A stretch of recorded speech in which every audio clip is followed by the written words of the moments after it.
The world around us is changing in more than one way. What do we know about the future? What can we know about the future? Welcome to watch the Sustainability Trends in Business. It is time to talk about megatrends shaping our future.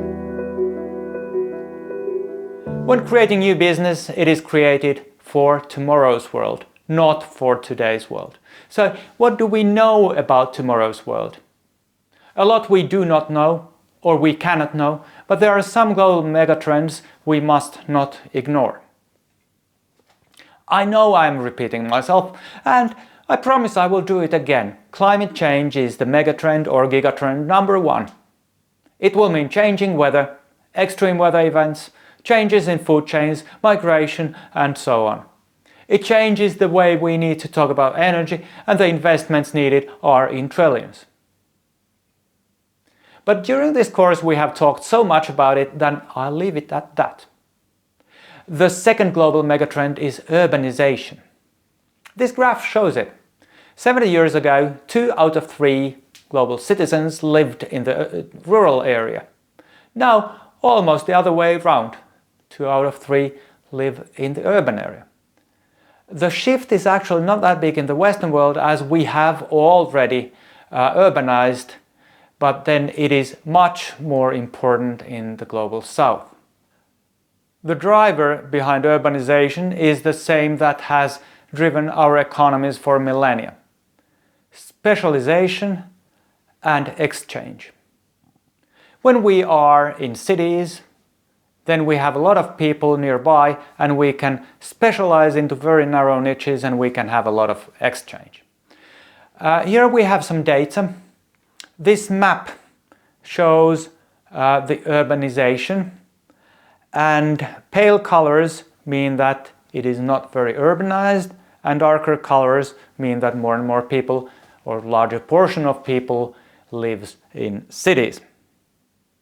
And now look at this different map. Sorry, the colors are a bit different, but the idea is the same.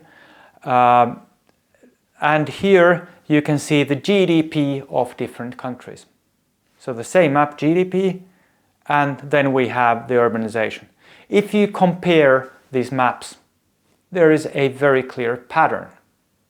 Urbanization and wealth are highly correlated, and most likely urbanization creates wealth. But it also creates a lot of negative side effects.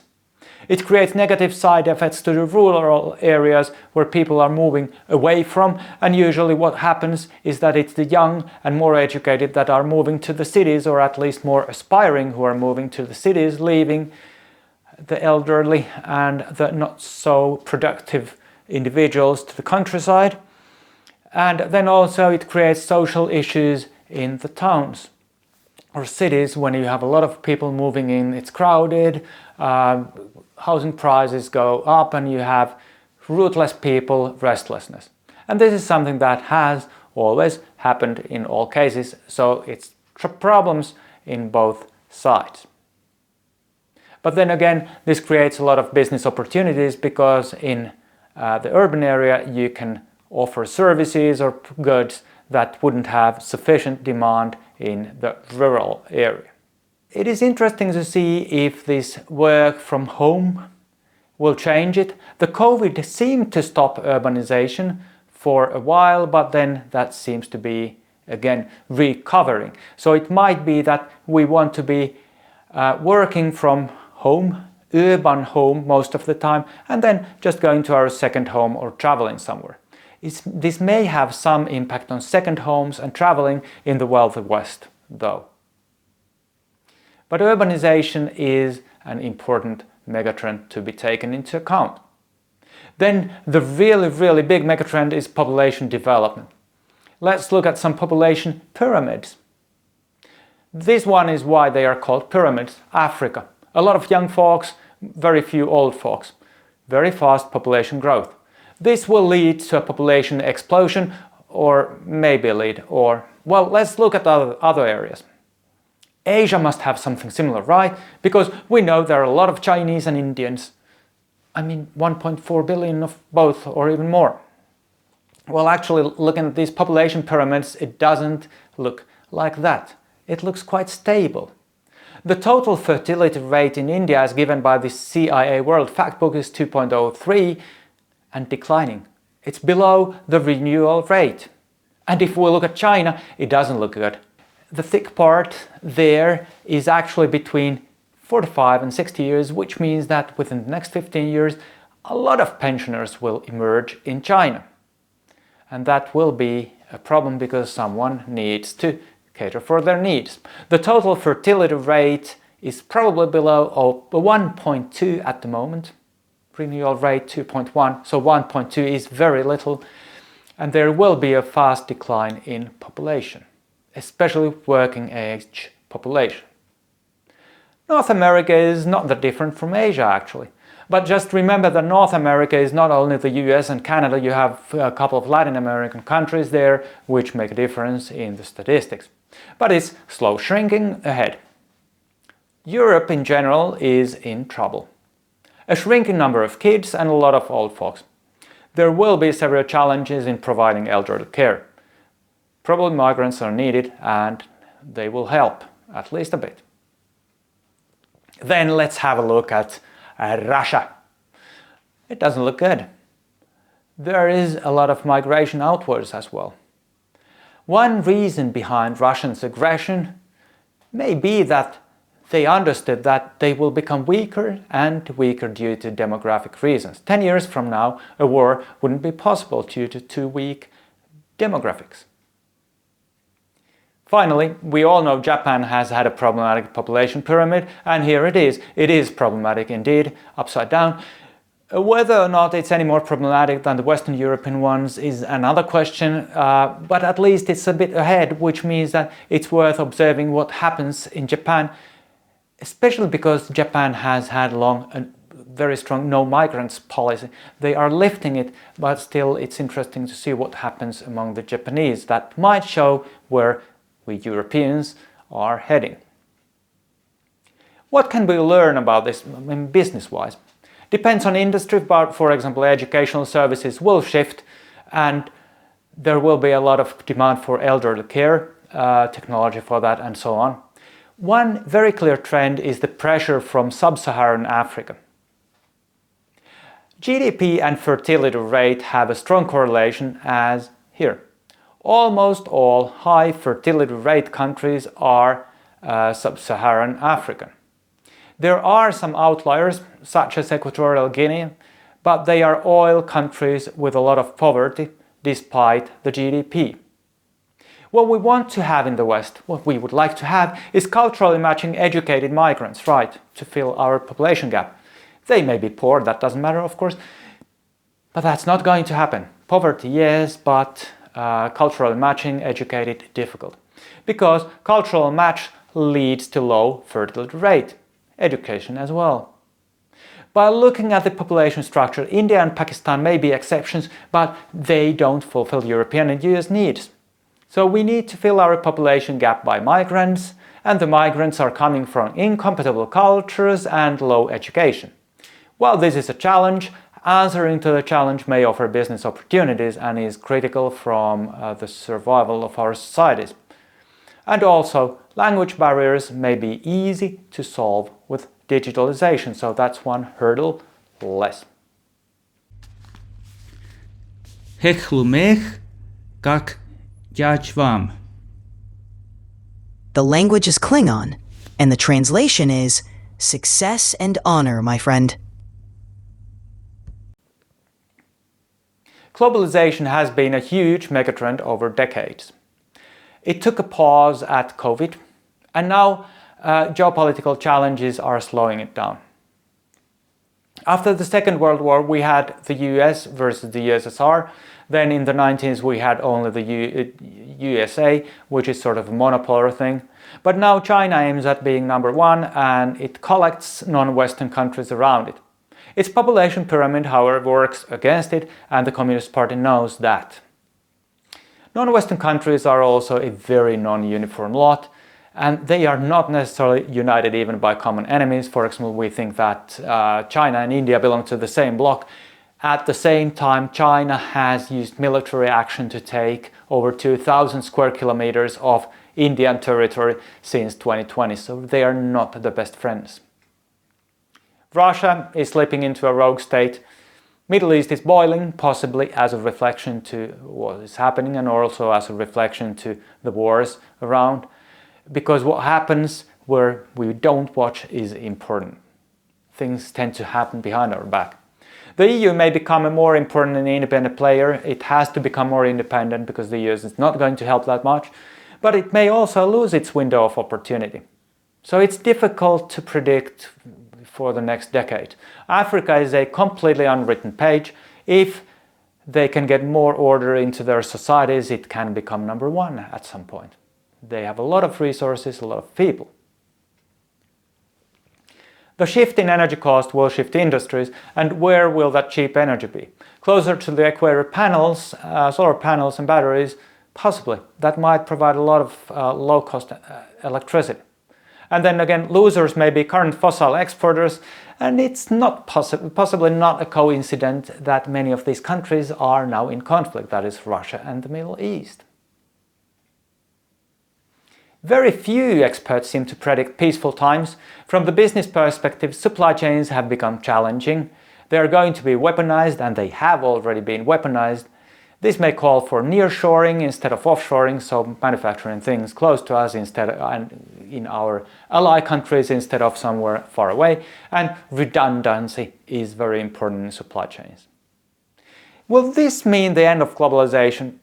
I don't think so. International trade has very complex supply networks which cannot be dismantled quick, so it's not going to happen quick. Redundancy doesn't mean end of globalization. It may mean that we are supplying same things from around the world. And of course the cost drivers and capabilities are still there to drive globalization. Another view into globalization is movement of people, and there the drivers are very strong, both push and pull. Rich countries need workforce, that is pull, and there are a lot of young people available in the global south, push. Many countries fail to offer a path to the future for the young, and climate change may actually render large areas uninhabitable, close to the equator again, due to being too hot and too humid. Digitalization has already created new globalization by moving work to lower income countries. So, for example, software is being done all over the world. However, this work may be something digitalization itself reduces once the easier programming tasks and so on will be done by algorithms. Well, the next trend, it might be polarization. Of course, this may fluctuate, and it has fluctuated in the history, but at the moment it's getting worse. It's a complicated issue. There are a lot of hypotheses. For example, often liberal thinking is correlated with wealth and economic well-being, but it's not a one-to-one relation. Just to give you an idea, the European thinking emphasizes individualism, and that's related to liberalism. However, differences are big even among the West. For example, religious values, and these are from Pew Research Center. In the US, people who say that they have an absolute belief in God, so absolutely there is a God, is 63% of population, and the opposite, people who say that no way there is no God, 9% of population. So 63 to 9. In Germany, the numbers are 10 to 36. 10 people say that yes, absolutely there is a God, and in 36 say that no way there is no God. The difference is huge, and Western Europe is actually the least religious area in the world. Of course, polarization is not only about religion values. Money has a lot to do with polarization. People who feel they are losers in the game and they have no way to improve their standard of living, they tend to turn to populism, because that provides easy answers. Polarization may also occur between age groups. For example, should we use money for climate change mitigation or paying pensions? Sounds rude, but that sort of is the game. We have a certain amount of money to be used. And for an elderly person, then of course it's more natural to say that yes, I prefer the pensions, thank you, because climate change is not going to impact me. The rural-urban split is also clearly visible in most countries, and this is related to urbanization. Migration has the tendency to spark ethnic conflict. All these axes tend to be projected into nationalist, conservative, versus liberal environmentalist left. I don't think this is useful because these are not the opposite ends of anything. Nationalist is not the opposite of left. Environmentalist is not the opposite of conservative. They just happen to be grouped together in many cases, but it also leaves a lot of people who don't really fit in either category. Why do we have polarization? There is this popular theory of social media, which feeds you with what you want to see, and that leads to polarization. There is actual research suggesting that this is the case, but the actual mechanisms are not that well known. What is well documented is that there is a lot of external influencing in social media to fuel disagreement, especially around elections, and the reasons are obvious. If you can sort of make your enemy have an internal struggle or internal fight, then of course that's a good thing for you. So you can actually understand who is trying to get this disagreement in our societies. But whatever the reason behind polarization, this is a megatrend which may have an impact especially on B2C businesses, business to consumer. You may need to choose your customers, you can't keep all of them, due to polarization. It may also make the operating environment more turbulent, which calls for resilience. For example, if your own workforce is very polarized and you have different opinions there, that might become a real problem. Resource scarcity is also a megatrend. We're using non-renewable resources, even like sand. Still increasing population, especially increasing wealth among that population, even more than the increase of population, means that we need more natural resources: food, water, energy, minerals. I mentioned sand. Sand is an interesting thing. Sand is being imported to desert countries because desert sand is no good for concrete manufacturing. Sand is being robbed and so on. There is a lot of crime around it. So sand is one of those resources. Well, then the energy transition changes the mix of resources needed, for example, from oil to certain metals. And natural resources are not evenly distributed around the globe. This again creates geopolitical tensions. There are a lot of critical minerals or materials. The new EU CRMA, that is Critical Raw Materials Act, lists about 34 raw materials that are critical raw materials, and of them 17 are of strategic importance, that is for energy transition or for military use. And the complex supply chains makes this very complicated. For example, Ukraine. What does Ukraine have to do with semiconductor manufacturing? Well, some processes in semiconductor manufacturing need neon, which is a noble gas, and East Ukraine is the largest producer of neon in the world. So all of a sudden, war somewhere will impact large industry. Many critical materials can be avoided. For example, we talk a lot about electric vehicle motors using rare earth magnets and so on. We wouldn't need to, we could use AC motors that use only copper and steel. But there is usually a price to be paid. In the case of EV motors, it's efficiency. They would be a little bit less efficient, and then there might be engineering changes and so on and so on. So it doesn't come for free, but many of these critical materials can be avoided. And then finally, megatrend digital technology. And I split it into 3 separate branches: hardware, data, and algorithms. We are carrying more and more tech with us: phones, watches, rings, sports equipment. Our cars are moving computers with their eyes and ears. It's easy to predict that this development will go further. Most probably we are going to have augmented reality glasses. It's coming slow, but it's coming. We may even have implants, sort of cyborgish things, but we'll gradually get there at some point. And medical technology is a huge, huge field and will become more prominent.